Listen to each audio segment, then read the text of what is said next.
യേശുക്രിസ്തു എന്ന ഇട്ടിരിക്കുന്ന അടിസ്ഥാനമല്ലാതെ മറ്റൊന്നിടുവാൻ ആർക്കും കഴിയുകയില്ല.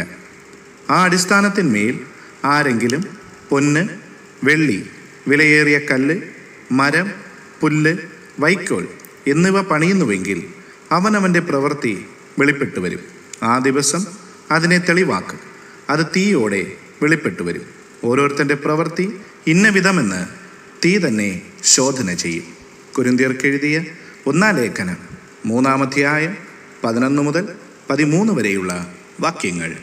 ക്രൂശിൽ കണ്ടു ഞാൻ നിൻ സ്നേഹത്തെ, ആഴമാർന്ന നിൻ മഹാത്യാഗത്തെ. പകരം